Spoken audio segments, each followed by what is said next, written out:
अध्याय 5 कर्मयोग कृष्ण भावना भावित कर्म। अर्जुन ने कहा, हे कृष्ण, पहले आप मुझसे कर्म त्यागने के लिए कहते हैं और फिर भक्ति पूर्वक कर्म करने का आदेश देते हैं। क्या आप अब कृपा करके निश्चित रूप से मुझे बताएंगे कि इन दोनों में से कौन अधिक लाभप्रद है?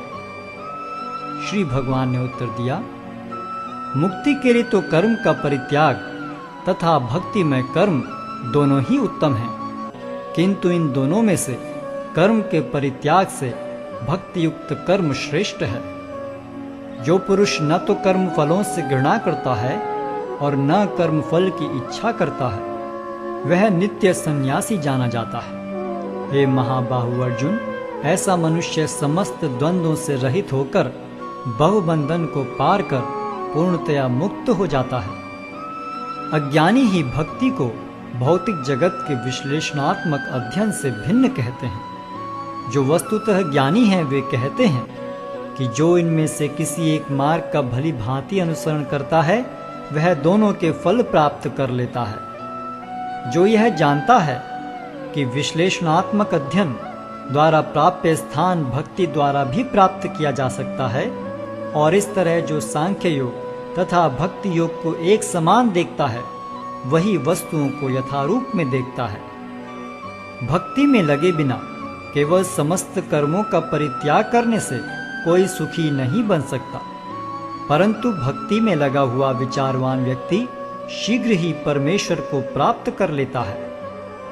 जो भक्ति भाव से कर्म करता है, जो विशुद्ध आत्मा है और अपने मन तथा इंद्रियों को वश में रखता है, वह सबों को प्रिय होता है और सभी लोग उसे प्रिय होते हैं। ऐसा व्यक्ति कर्म करता हुआ भी कभी नहीं बंधता। दिव्य भावनामृत युक्त पुरुष देखते, सुनते, स्पर्श करते, सूंघते, खाते, चलते फिरते, सोते तथा श्वास लेते हुए भी अपने अंतर में सदैव यही जानता रहता है कि वास्तव में वह कुछ भी नहीं करता। बोलते, त्यागते, ग्रहण करते या आंखें खोलते बंद करते हुए भी वह यह जानता रहता है कि भौतिक इंद्रियां अपने अपने विषयों में प्रवृत्त हैं और वह इन सब से पृथक है।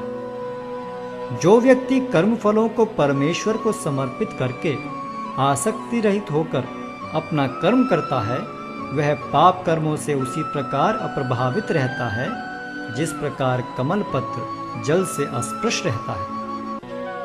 योगी जन आसक्ति रहित होकर शरीर, मन, बुद्धि तथा इंद्रियों के द्वारा भी केवल शुद्धि के लिए कर्म करते हैं।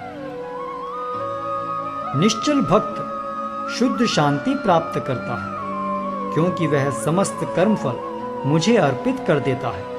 किंतु जो व्यक्ति भगवान से युक्त नहीं है और जो अपने श्रम का फल कामी है, वह बंध जाता है।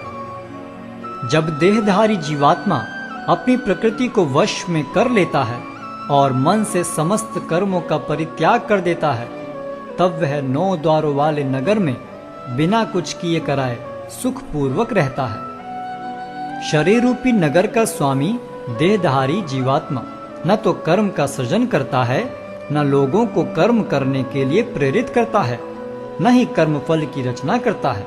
यह सब तो प्रकृति के गुणों द्वारा ही किया जाता है।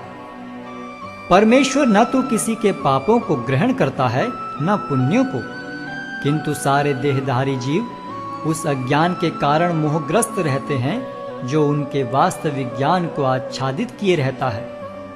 किंतु जब कोई उस ज्ञान से प्रबुद्ध होता है जिससे अविद्या का विनाश होता है, तो उसके ज्ञान से सब कुछ उसी तरह प्रकट हो जाता है जैसे दिन में सूर्य से सारी वस्तुएं प्रकाशित हो जाती हैं।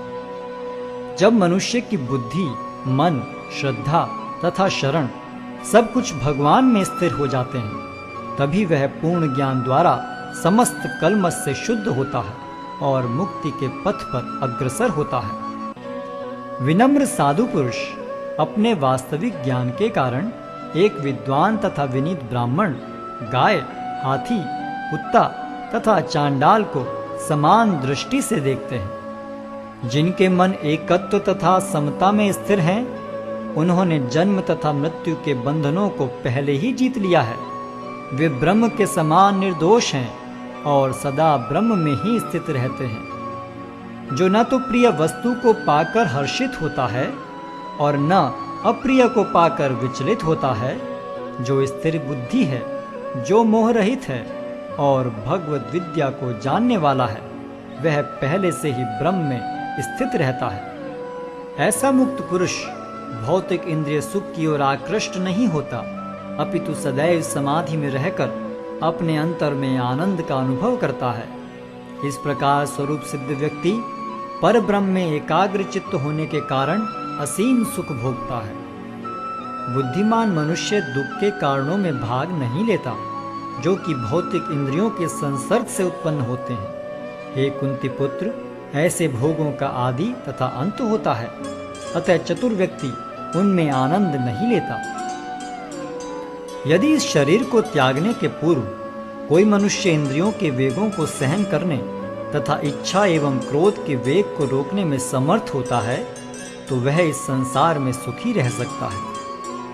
जो अंतःकरण में सुख का अनुभव करता है, जो कर्मठ है और अंतःकरण में ही रमण करता है तथा जिसका लक्ष्य अंतर्मुखी होता है, वह सचमुच पूर्ण योगी है। वह पर ब्रह्म में मुक्ति पाता है और अंततोगत्वा ब्रह्म को प्राप्त होता है।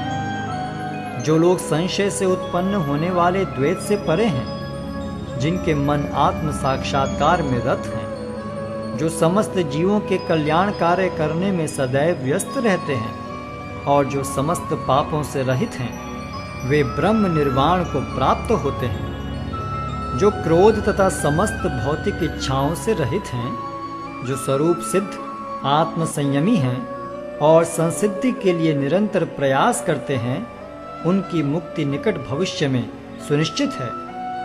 समस्त इंद्रिय विषयों को बाहर करके, दृष्टि को बाहों के मध्य में केंद्रित करके, प्राण तथा पान वायु को नथुनों के भीतर रोककर और इस तरह मन, इंद्रियों तथा बुद्धि को वश में करके जो मोक्ष को लक्ष्य बनाता है, वह योगी इच्छा, भय तथा क्रोध से रहित हो जाता है। जो निरंतर इस अवस्था में रहता है, वह अवश्य ही मुक्त है। मुझे समस्त यज्ञों तथा तपस्याओं का परम भोक्ता, समस्त लोकों तथा देवताओं का परमेश्वर एवं समस्त जीवों का उपकारी एवं हितैषी जानकर मेरे भावनामृत से पूर्ण पुरुष भौतिक दुखों से शांति लाभ करता है।